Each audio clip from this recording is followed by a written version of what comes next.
दोस्तों, आप सभी लोगों का हमारे इस YouTube चैनल पर स्वागत है।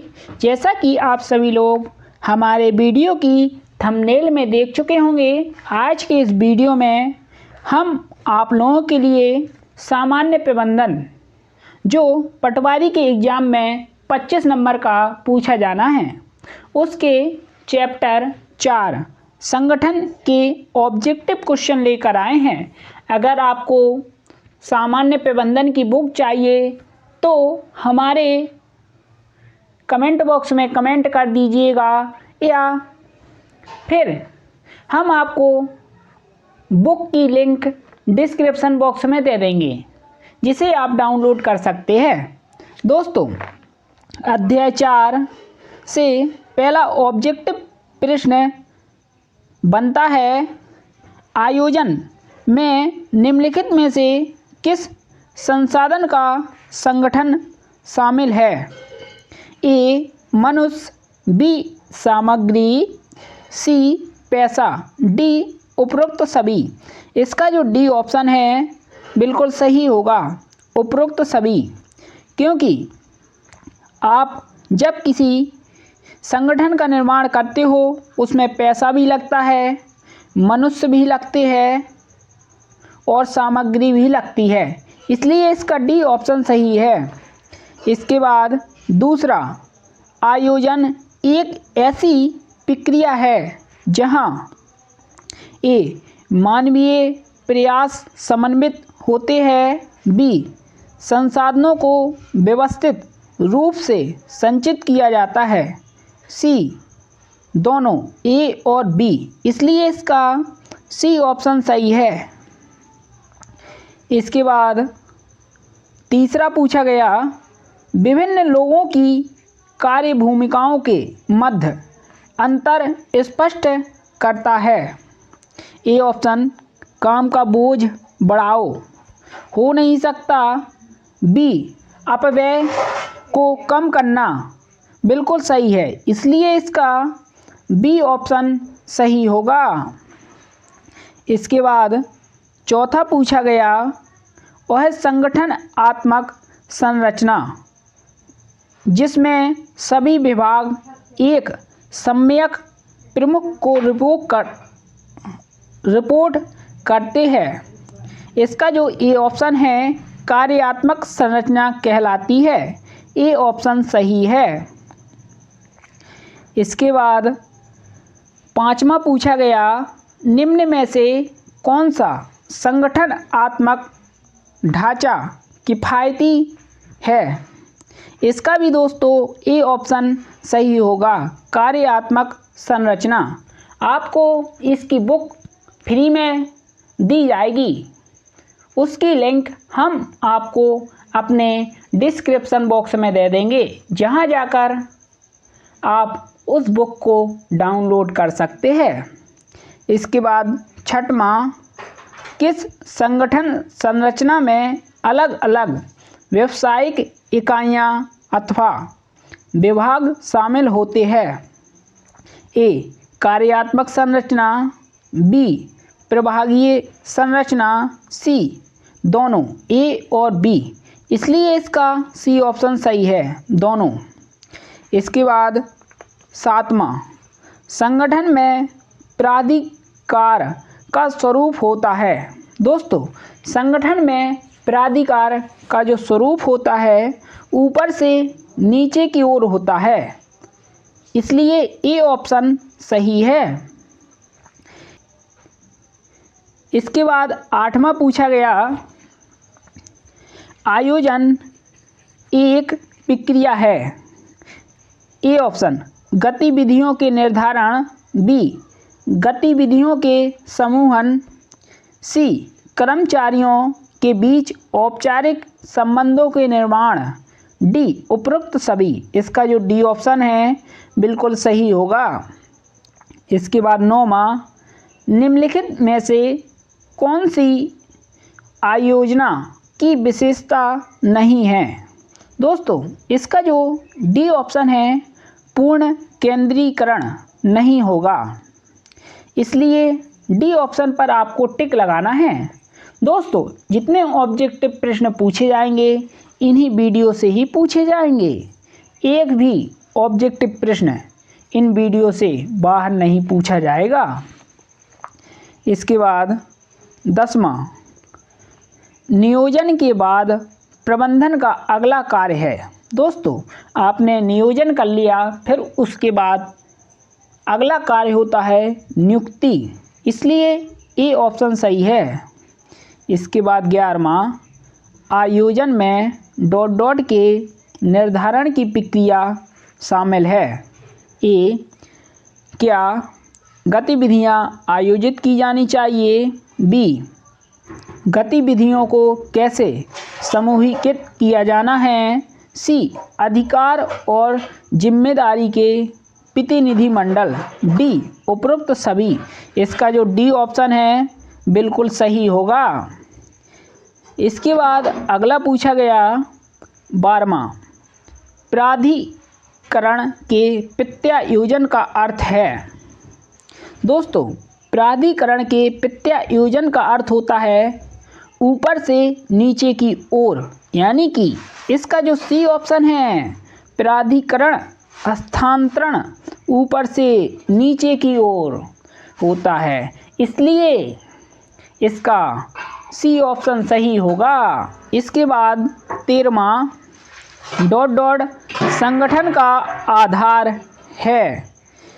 ए ऑप्शन, कार्य का विभाजन करना ही संगठन का आधार होता है, इसलिए ए ऑप्शन सही है।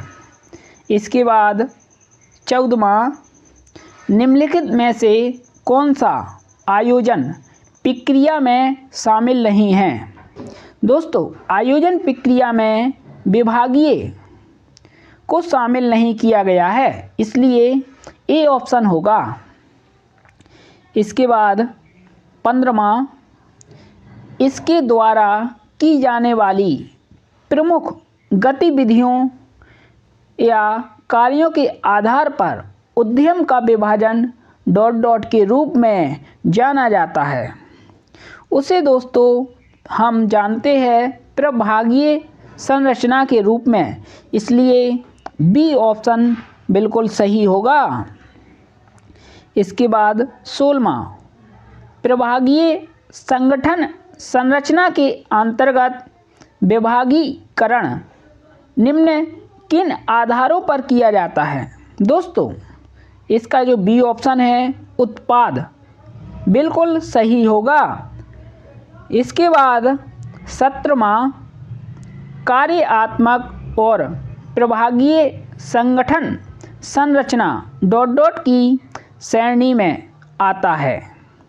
दोस्तों यह एक प्रकार का औपचारिक संगठन होता है, इसलिए ए ऑप्शन सही है। इसके बाद 18वां, संभागीय संगठन वहाँ अनुकूल होता है जहाँ इसका ए ऑप्शन है विभिन्न प्रकार की उत्पाद लाइनें होती हैं। बी, व्यवसाय का आकार बड़ा होता है। सी, जहाँ एक ही विनिर्माण तकनीक की आवश्यकता होती है। इसका जो डी ऑप्शन है ए और बी दोनों सही होंगे। इसके बाद अगला पूछा गया 19, संगठन स्पष्ट रूप से जिम्मेदारी और अधिकार को निषिद्ध करता है और इसमें विभिन्न गतिविधियों के बीच व्यवस्थित समन्वय स्थापित होता है। इसका जो ए ऑप्शन है यह एक औपचारिक संगठन है। दोस्तों यहाँ पर संगठन की बात आई है, इसलिए औपचारिक संगठन होगा ए ऑप्शन। इसके बाद अगला पूछा गया 20, संगठन संरचना नियमों एवं प्रक्रियाओं पर आधारित है। यह भी दोस्तों एक औपचारिक संगठन ही होता है, इसलिए इसका ए ऑप्शन बिल्कुल सही होगा। यहाँ पर भी दोस्तों संगठन संरचना की बात की गई है। इसके बाद 21, निम्न में से कौन सा एक अधिक स्थिर संगठन है? औपचारिक संगठन, इसलिए इसका ए ऑप्शन सही है। इसके बाद 22, निम्नलिखित में से समूह मापदंड किस संगठन में बनते हैं? दोस्तों, समूह मापदंड एक प्रकार का औपचारिक संगठन होता है, इसलिए ए ऑप्शन होगा। इसके बाद अगला पूछा गया 23, निम्नलिखित में से किसी संगठन का ढांचा जानबूझकर नहीं बनाया जाता तथा यह पारस्परिक संबंधों से उत्पन्न होता है। यह दोस्तों एक प्रकार का अनौपचारिक संगठन है। जैसे जानबूझकर नहीं बनाया जाता, यह उत्पन्न होता है दोस्तों, इसलिए यह अनौपचारिक है। बी ऑप्शन सही होगा। इसके बाद 24 नंबर का पूछा गया, संगठन को आधिकारिक रूप से उसकी परिभाषित भूमिकाओं से परे लोगों के प्राकृतिक समूह के रूप में संदर्भित किया जाता है। यह भी दोस्तों एक अनौपचारिक संगठन है, इसलिए इसका बी ऑप्शन सही होगा। इसके बाद अगला पूछा गया 25, अधिकार एवं उत्तरदायित्व दोनों ही संगठन के लिए परम आवश्यक है। यह कथन बिल्कुल सत्य है, इसलिए ए ऑप्शन होगा सत्य। इसके बाद 26, केंद्रीयकरण व्यवस्था में व्यवसाय से संबंधित अधिकांश निर्णय निम्न किसके द्वारा लिए जाते हैं? अधिकांश निर्णय उच्च अधिकारियों द्वारा ही लिए जाते हैं, इसलिए ए ऑप्शन सही है, उच्च अधिकारियों द्वारा। इसके बाद 27, अनौपचारिक संगठनों की उत्पत्ति होती है। दोस्तों, अनौपचारिक संगठन की उत्पत्ति आपसी सामाजिक संबंधों के परिणाम स्वरूप होती है, इसलिए इसका बी ऑप्शन सही है। 28, केंद्रीकरण से तात्पर्य होता है ए, निर्णय लेने में अधिकारों को सुरक्षित रखना केंद्रीकरण कहलाता है, इसलिए ए ऑप्शन सही होगा। इसके बाद अगला पूछा गया 29, प्रबंध का वह तंत्र जिसके द्वारा प्रबंधन अपना कार्य करता है कहलाता है। दोस्तों, उसे हम संगठन कहते हैं, इसलिए बी ऑप्शन सही है, संगठन। इसके बाद 30, संगठन की विशेषता है ए, यह सभी कर्मचारियों के अधिकारों की सीमा को स्पष्ट करता है। बी, यह कार्यों व दायित्वों के स्वरूप को निर्धारित करता है। सी, यह सामान्य उद्देश्यों की प्राप्ति के लिए बनाया जाता है। डी, उपरोक्त सभी। इसका जो डी ऑप्शन है, उपरोक्त सभी होंगे। इसके बाद 31, वह साधन जिसके माध्यम से प्रबंधक अपने अधीनस्थों का निर्देशन, नियंत्रण व समन्वय करता है, वह है, उसे हम संगठन कहते हैं दोस्तों, इसलिए ए ऑप्शन ही सही है, संगठन। इसके बाद 32, संगठन का महत्व है ए, मनुष्यों के मानवीय व्यवहार को प्रोत्साहन देना। बी, मनोबल में वृद्धि में। सी, तकनीकी सुधार के अधिकतम प्रयोग में। डी, उपरोक्त सभी। इसका जो डी ऑप्शन है बिल्कुल सही होगा, क्योंकि ऊपर के तीनों सही है। इसके बाद 33, कर्मचारियों व अधिकारियों के मध्य आपसी संबंधों के समन्वय में संगठन सहायक होता है। यह कथन बिल्कुल सत्य है, इसलिए ए ऑप्शन ही होगा, बिल्कुल सही। इसके बाद अगला पूछा गया 34, यदि उपकरण और या कच्चा माल कंपनी में अपने सही स्थान पर न पाया जाए तो प्रबंधन के निम्न किस सिद्धांत का उल्लंघन होता है। दोस्तों, अगर आपने कोई चीज़ सही स्थान पर रखी है लेकिन वह वस्तु वहाँ पर नहीं पाई जाती है तो व्यवस्था है जो गड़बड़ा जाएगी। इसलिए बी ऑप्शन सही होगा, व्यवस्था संबंधित। आप बी ऑप्शन पर ही टिक कीजिए, बिल्कुल सही है। इसके बाद अगला पूछा गया 35, वह संगठन अनौपचारिक है जिसमें आपसी संबंध अज्ञानवश संयुक्त होने के लिए बनते हैं। यह कथन है, यह कथन दोस्तों है A option McFord land, B option Fred Lutyens, C Chester Barnard. इसका जो सी ऑप्शन है चेस्टर बर्नर्ड का यह कथन है, इसलिए सी ऑप्शन बिल्कुल सही है। इसके बाद अगला पूछा गया 36, गलत संगठन की संरचना व्यावसायिक निष्पादन को रोकती है तथा यहाँ तक कि उसे नष्ट कर देती है। यह कथन किसका है? यह कथन पीटर डकर का है, इसलिए बी ऑप्शन सही होगा। इसके बाद अगला 37, एक उपक्रम को बदलते हुए वायु वातावरण के प्रभाव को वहन करने के लिए संगठन संरचना में पर्याप्त लोच तथा अनुकूलता रखनी चाहिए। यह कथन बिल्कुल सत्य है, इसलिए ए ऑप्शन सही होगा मेरे प्यारे भाइयों।